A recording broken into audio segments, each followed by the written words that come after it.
Yeah, man. I mean, when it comes to hip hop, man, you're a part of a lot of history, man. I had no idea that, you was doing all them voiceovers on Doggy Style. All the voices, everyone, everyone. Because while I was out there, I was taking auditions for movies too, because like how it is when you're a new artist and you come into a label, especially a pack label like that. It's no different than going to a good NBA team or NFL team and you the rookie. It's gonna be cast that's already there, cemented, stars in place that, you gotta wait your turn. You know what I mean? But I had the type of mother where it's like, we're gonna make use out of all of this shit. So since you in LA, you're gonna do some auditions when you went at the studio when they not using you.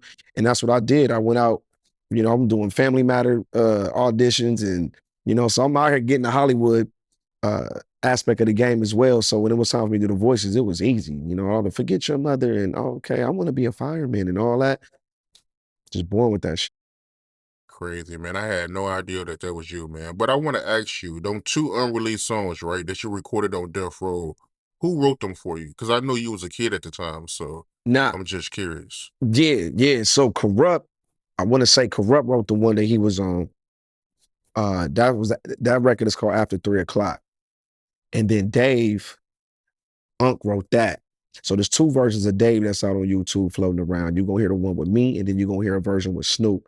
Same record, I believe, different beat, if I'm not mistaken. I want to say yes, different beats, same exact lyrics.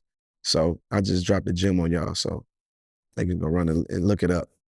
Yeah, I got to go check them out, man. But outside of Family Matters, right, what other shows or movies you auditioned for, if you remember? Because I know you was a kid, so you probably forgot, but Nah, I got one. Nah, I got one. I remember everything. My memory is, look, I might smoke a lot of weed, but I think the weed increases my memory because I don't forget shit. Like, there's too many highlights in my career and in my life and too much shit I done seen for me to ever forget some of the things that my eyes are laid on. But I'll give you one. Little Rascals.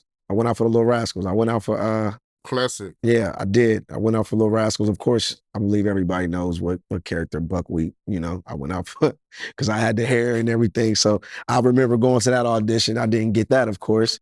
Um, what else? And the episode for Family Matters that I went out for was the episode where uh I don't know if you I mean, this was an iconic episode. Remember when on Urkel when he had all the little Urkels? Yeah, I seen that You don't episode. remember I know what you're talking I about. went out. Okay, so I auditioned for one of the kids. It was like 10 Urkels, and for that episode, I went out for that one. And yeah, so I was out there working, man. I was out there networking and connecting, and it then the music thing hit first, of course. But like I said, I was already 10 toes down in the acting field, getting into it. Didn't never had an acting coach in my life. My whole everything is just natural to me. Learning on the fly and just you know um, teaching myself. And when you was out in LA, you stayed with Nancy Fletcher at one point, right? Yeah, sure did. Yep, Nancy was that was Unk's background singer. Nancy was super cool. Of course, she did some background vocals too on a lot of Death Row tracks. I want to say some Pac joints. I know Joelle was definitely heavy on a lot of the Death Row records. Joelle was the voice she was hearing, but Nancy was definitely doing some background singing too. And yeah, man. So yeah, when I got out there, I lived with Nancy, Fletcher. That's who I lived with. And until, I really started getting my feet wet through LA. Then I ended up moving in with somebody else at the time. And then from there I bounced back to Ohio. So I was moving and grooving. Gin and Juice, you was in that video as a kid, man. Take me through that. How was that like when y'all was shooting that video that day? You got a story or two? Yeah, yeah, there is a story actually. The woman that's riding on the bike, when driving the bike when he got the black and yellow hockey jersey on and he had the fro out.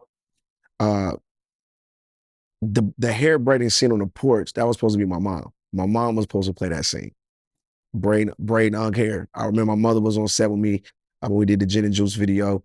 It was cold. I really don't remember much. I just remember that part. Um, but I didn't know at that time how monumental, that would be. And I credit God because it wouldn't be monumental if after that I didn't become who I became. You know what I mean? Because now when you look back at that video, it's like, oh shit, like this is a baby Bow Wow. Like this is crazy. Like everything is like the whole story, it's there. Like there's no capping in that. There's no taking it back. I mean, for like you said, for the people that don't believe it, there's so much information out there for them to see. Like I said, it's the Suge interview. Where he gives Arsenio the props. Like, yo, you did that. You had Bow Wow on the show. And that's facts. Just another interview, like what I was saying with Suge, when he's like, yo, I signed him, pay for his tutoring, pay for his school. He was with us. He was with us. And the only reason why I was able, and I think I've seen somebody show me, I think Reggie White kind of right touched on this too, on how uh, Death Row lost Bow Wow. And I saw that, me being an adult now and just catching back up on even on my old history, because then I was a kid, I didn't understand the business, but he was saying because I believe they hired Johnny Cochran to do it instead of an entertainment lawyer to do my contract. So that's how I was able to wiggle out. And plus I was a minor at the same time.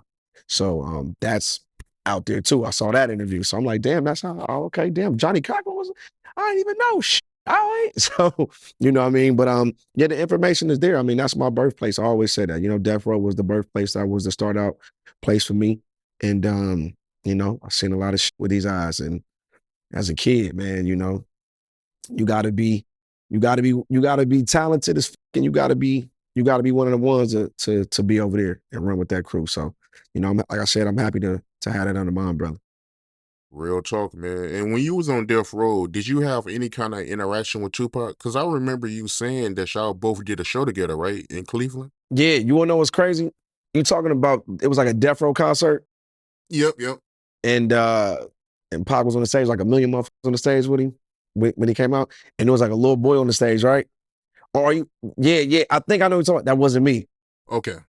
But it's crazy though. I know exactly what you're talking about. It's another one too at the House of Blues. Everybody's like, "Yo, that's Bow." I'm like, "Nah, that wasn't me." But I met Pac on two occasions. One before I even met Snoop, and the whole Death Row thing came about. This is when like Pac had like Tupacalypse Now. This I forgot. Remember them straw hats back in the day? Remember they look like Scully's, but then the strings are hang. Right. Pac used to wear them joints. So it was a concert in Columbus, Ohio. It was Pac, Luke, and Yo-Yo, and I opened up, and I'll never forget taking a picture with Pac in front of the spray, what's the airbrush backgrounds they used to do back in the '90s, and they had one of those set up at the venue, and we took a picture. To this day, I don't know where it is. I don't know if my aunt has that photo, but if I ever find that photo, if I ever get my hands on that photo, like I'll post that shit on Instagram and probably never post nothing else again. Like nobody got a picture like that. And I know it exists. I just don't know where it is or where it's at. And then my second encounter with Pac was probably be like at the studio, maybe like Can-Am. While he was recording, just to, getting a glimpse in while he was, recording the album and whatnot. But other than that, that was it. The only time I really had full contact with Pac was the night that I opened up for him and Luke and Yo-Yo. That's a crazy lineup to have a 6-year-old open up at, right? That's some crazy shit. You got some gangster shit going on. You got some butt naked twerking, nasty ass popping pussy shit going on. Then you got then you got Yo-Yo. So it's like, how do you place a 6-year-old kid on that bill? But hey, man, I got away with that shit, man. Like I said, I was ready for it. I was born for it.